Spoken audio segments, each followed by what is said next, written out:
और आज जो सत्ता में बैठे हैं, क्या वो इन्होंने धरना विरोध प्रदर्शन चक्का जाम नहीं किया?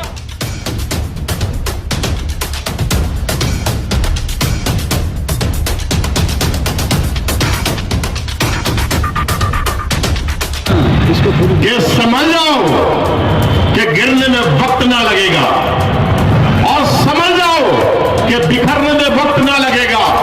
ना समझना ये मेहनत है तुम्हारी, अरे ये तो सारी बाबा साहब की मेहनत है सारी। अरे संगठित और संघर्ष करते चलो, नहीं तो संविधान को भी जाने में वक्त ना लगेगा, वक्त ना लगेगा। जो यहां पर जो है दुर्दशा हो रही है, लोग भगवान बुद्ध को मानने को तैयार नहीं है। बाबा साहब की आए दिन मूर्तियां तोड़ी जाती हैं, अरे शर्म करो। बाबा साहब के पैर के धूल के बराबर तुम लोग नहीं हो।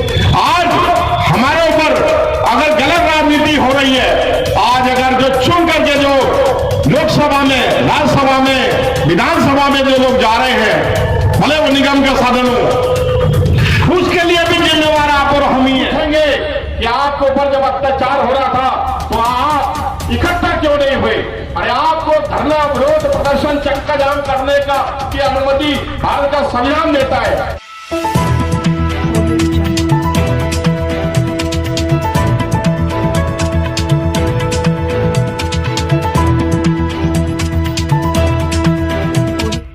इस न्यूज चैनल पर जो भी वक्ता ने कहा वो उसकी अपनी राय है, जिसकी पुष्टि नेशन न्यूज इंडिया नहीं करता। धन्यवाद। वक्त ना लगेगा, ना समझना ये मेहनत है तुम्हारी, अरे ये तो सारी बाबा साहब की मेहनत है सारी। अरे संगठित और संघर्ष करते चलो, नहीं तो संविधान को भी जाने में वक्त ना लगेगा, वक्त ना लगेगा। दोस्तों, दुनिया में 249 मुल्क हैं।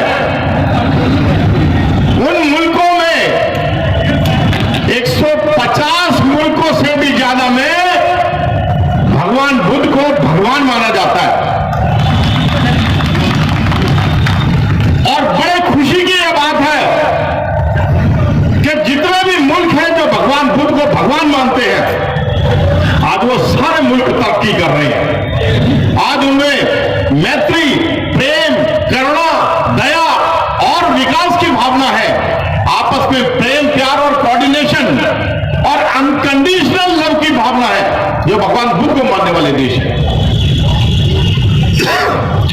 साथ ही बोधिसत्व, महामानव, गरीबों के मसीहा, जिन्होंने अपना पूरा जीवन दबे कुचले, शोषित, वंचित, पीड़ितों की और अत्याचार से ग्रसित लोगों को अपना जीवन दे दिया, भारत रत्न डॉक्टर बाबा भीमराव अंबेडकर साहब, उनका भी विश्व में बहुत ज्यादा नाम है। क्यों नाम है? क्योंकि अभी एक पीछे सर्वे किया गया था, वो अमेरिका की एक एजेंसी ने किया था, जिसमें वर्ल्ड के जितने भी सोशल रिफॉर्मर हैं उनके ऊपर रिसर्च की गई थी। और आप और हमको गर्व करना चाहिए, उसमें बाबा साहब प्रथम नंबर पे आए थे। एक बार जोरदार तालियां बाबा साहब के नाम पे होनी चाहिए।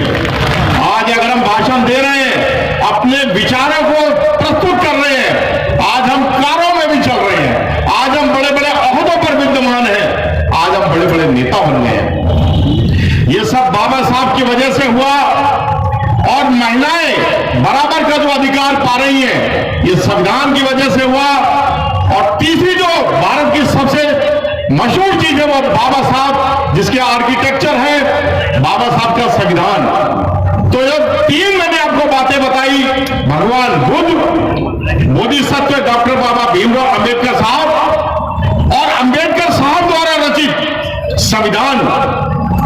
आज भारत के प्रधानमंत्री जी, राष्ट्रपति जी और जितने भी राजनयिक कहीं जाते हैं तो सबसे पहले क्या बोलते हैं कि मैं बुद्ध की भूमि से आया हूं। क्या बोलते हैं? थोड़ा मैं आपसे सहयोग मांगू तो सहयोग दिया करो। जब भी हमारे प्रधानमंत्री जी, राष्ट्रपति जी और जितने राजनयिक विदेशों में जाते हैं तो क्या कहते हैं कि मैं बुद्ध की भूमि से आया हूं। क्या बोलते हैं? क्योंकि बुद्ध हमारी पहचान है, बाबा साहब हमारी पहचान है और भारत का संविधान हमारी पहचान है। लेकिन बड़े दुख की बात है, इन तीनों का निरादर अगर किसी देश में सबसे ज्यादा हो रहा है तो वो कौन सा देश है? देखो आपने जवाब जवाब भी दे दिया। जितनी ज्यादा कुंठा और निरादर की भावना भगवान बुद्ध के लिए, बाबा साहब के लिए और विश्व में सबसे ज्यादा प्रचलित, फेमस, पॉपुलर अगर कोई डेमोक्रेटिक वर्ल्ड का संविधान है तो वो भारत का संविधान है। लेकिन इन तीनों की जो यहां पर जो है दुर्दशा हो रही है, लोग भगवान बुद्ध को मानने को तैयार नहीं है। बाबा साहब की आए दिन मूर्तियां तोड़ी जाती हैं। अरे शर्म करो, बाबा साहब के पैर के धूल के बराबर तुम लोग नहीं हो। तुम लोग बाबा साहब की मूर्तियां तोड़ के ये दिखाते हो कि तुम लोग कितने मूर्ख हो। अरे बाबा साहब के संविधान को जलाकर, बाबा साहब के बनाए हुए संविधान जिससे देश चलता है उसकी बेइज्जती करके तुम ये दिखाते हो कि तुम कितने गिरे हुए मानसिक प्रवृत्ति के, कितने मूर्ख और कितने पागल तुम इंसान हो।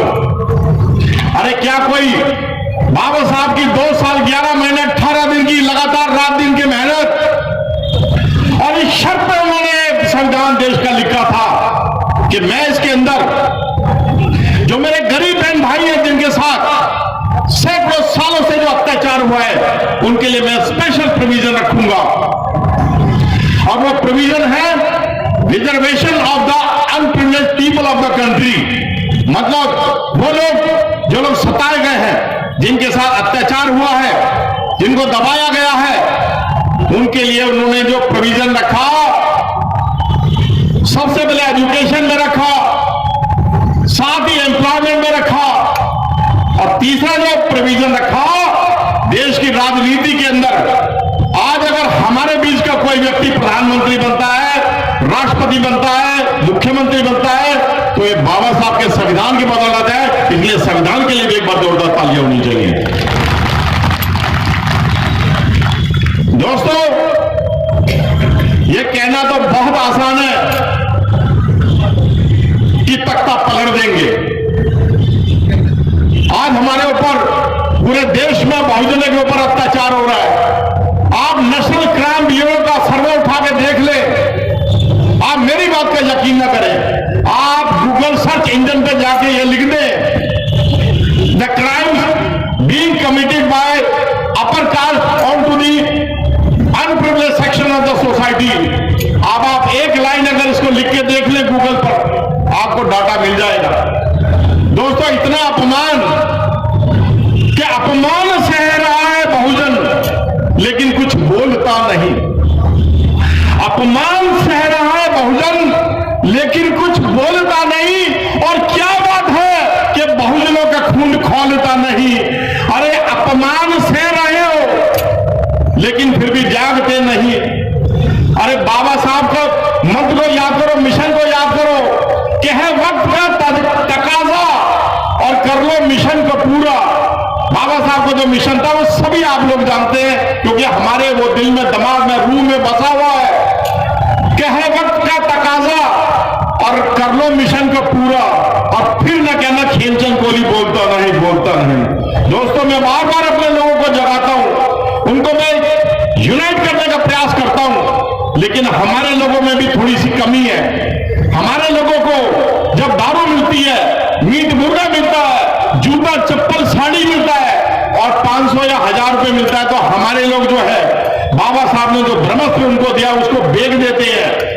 आज हमारे ऊपर अगर गलत राजनीति हो रही है, आज अगर जो चुन करके जो लोकसभा में, राज्यसभा में, विधानसभा में जो लोग जा रहे हैं, भले वो निगम का साधन हो, उसके लिए भी जिम्मेवार आप और हम ही है। अरे सभी को वोट डालने का अधिकार है। हम गलत व्यक्ति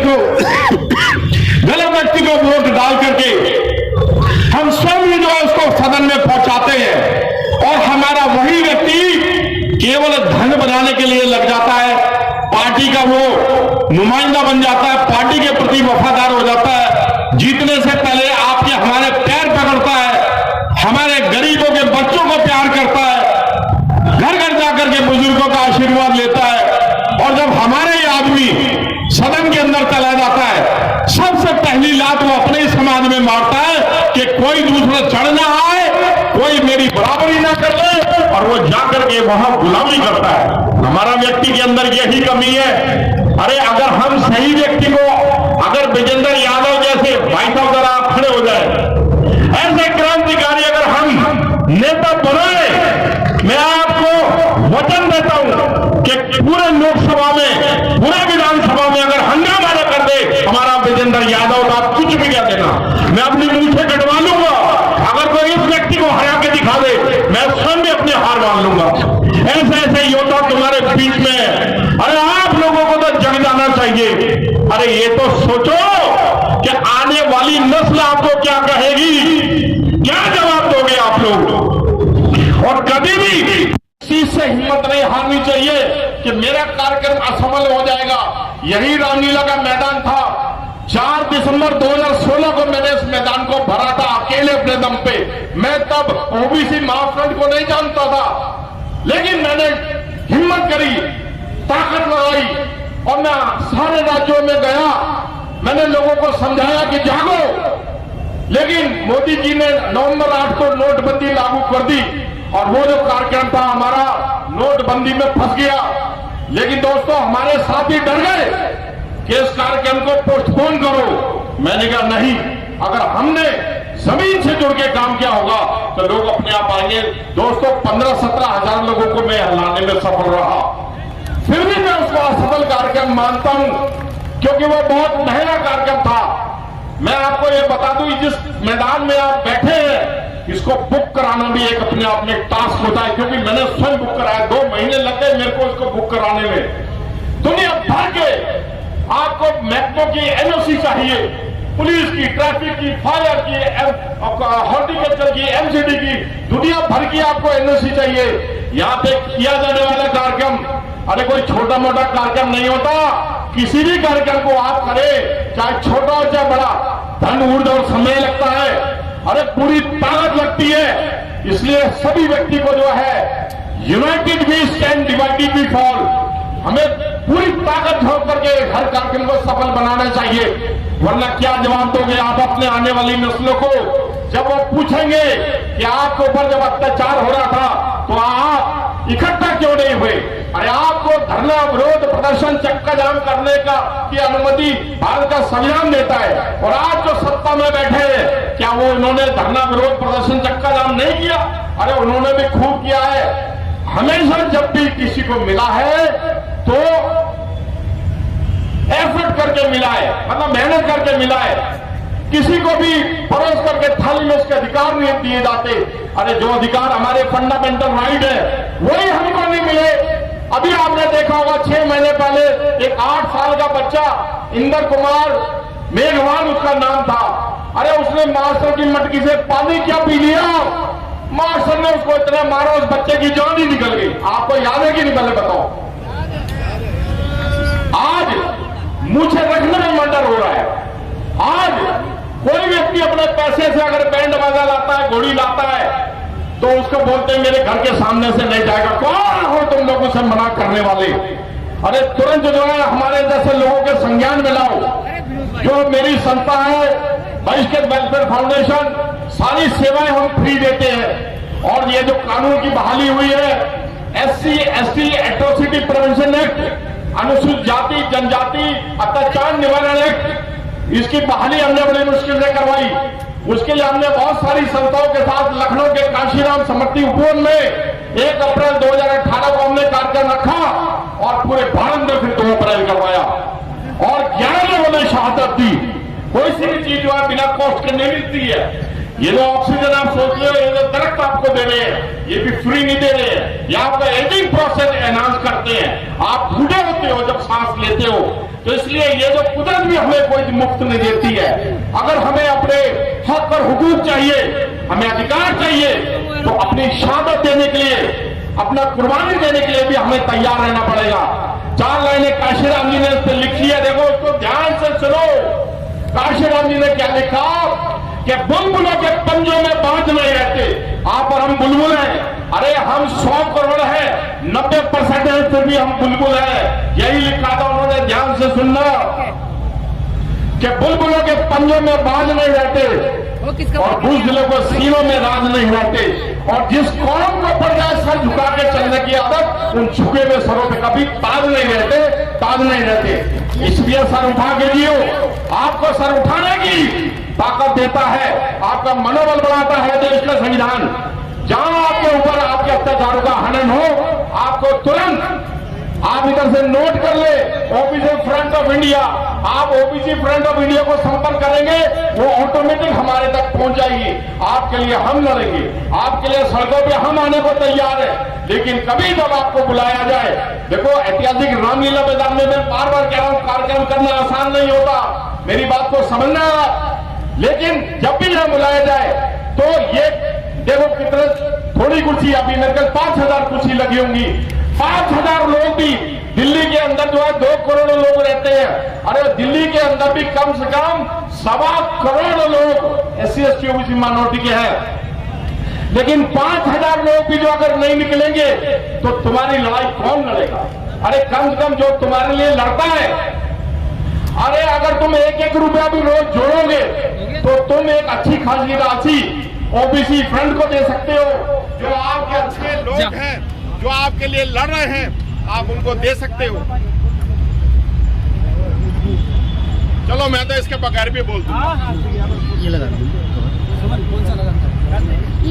दोस्तों, हमें हमेशा अपने दिल के अंदर है ना अग्नि आग जो है ज्वलित करके रखनी चाहिए। लड़ेगा तो ये जो है बहुजनों का देश है, ये बौद्ध देश है। यहां आप देख ले, आप कहीं पर भी जो आज ऐतिहासिक इमारत है, अगर उसकी बुनियाद को आप खोदेंगे तो आपको बुद्ध के प्रमाण मिलेंगे। मैंने एक जो कार्यक्रम जंतर मंतर पे हुआ था, उसमें मैंने अपनी स्पीच में एक बात रखी थी कि जहां अयोध्या का जो मंदिर है, अयोध्या के मंदिर पे भी बौद्ध विहार थे। इतने ज्यादा बौद्ध विहार थे कि वहां के बौद्धों के सर काट करके ये जो सरयू नदी है, इसका नाम सरयू कैसे पड़ा? इसका नाम तो शिप्रा है। इस नदी का नाम तो शिप्रा है। इस 3-3.5 किलोमीटर की जो बेल्ट है अयोध्या नदी के सामने, अयोध्या मंदिर के सामने, इसका नाम सरयू है, बाकी ये शिप्रा नदी है। बौद्ध लोगों के सर काट के इसमें भर दिए गए थे। इतने बौद्ध लोगों में एक कमी थी कि उन्होंने अहिंसा को अपनाया, आराम से अपने सर कटवा लेते थे। यहां मेरा यह जातीय अनुभव है, मैं किसी की कही बात नहीं कहता हूं। उनको भी प्रतिरोध करना चाहिए। चींटी को भी प्रकृति ने डंक दिया है। आप उसे मसल तो देते हैं, लेकिन वो आपको काटती जरूर है। हमें प्रतिरोध करना चाहिए। सब ठीक है। हमारे जैसे आज का जो आप लामा देखते हैं, वो मार्शल आर्ट सीखे हुए हैं। ऐसे हमारे लामाओं को, हमारे बौद्धों को मार्शल आर्ट सीखनी चाहिए थी। उन्हें इनका विरोध करना चाहिए था। उनके सर काट करके इस नदी में भर दिए तो इस नदी के नाम सरयू पड़ गया। क्या पड़ गया? तो देखो, आप कहीं भी चले जाएं, आपको बौद्ध के वहां पे पूरे प्रमाण मिलेंगे। इसलिए हमें वापस भगवान बुद्ध की ओर जाना है, बाबा साहब के चरणों में बने रहना है और संविधान को अपने सर आंखों पे बना के रखना है। क्योंकि संविधान है तो हम सब लोग मान सम्मान के साथ भारत में जीवित हैं। सम्मान है तो हम सब लोग मान सम्मान के साथ भारत में जीवित हैं। क्योंकि अगर ये बाबा साहब का संविधान ही है जो आपको हर चीज की इजाजत देता है, वरना भाई साहब आपके लिए एक और संविधान तैयार है। अगर वो संविधान लागू होता है, देखो सरकार ने अपनी मंशा क्लियर कर दी है। भारत सरकार ने अपने आज 75% जो उपक्रम है वो प्राइवेट हाथों में दे दिए, जहां आरक्षण का कोई प्रावधान नहीं है अभी। लेकिन संविधान फिर भी जिंदा है, आरक्षण भी अभी जिंदा है। लेकिन आप और हम सब मिलकर के अगर इस लड़ाई को सामूहिक रूप से लड़ेंगे तो हम इसमें अवश्य जीतेंगे। और दोस्तों, मेरे को भी जो है अल्टीमेटम मिल गया है, तो मैं 4 लाइनें कहूंगा और अपनी वाणी को विराम दूंगा कि मेहनत अपने भाग्य की रेखा, मेहनत अपने भाग्य की रेखा, और मेहनत से क्या डरना, और कलगरों की खातिर की आज अपने खातिर करना। और फौला दिए सीने अपने और फौला दिए पाए, और हम चाहे तो पैदा कर दे चट्टानों में रहे, चट्टानों में रहे। जय जय जय जय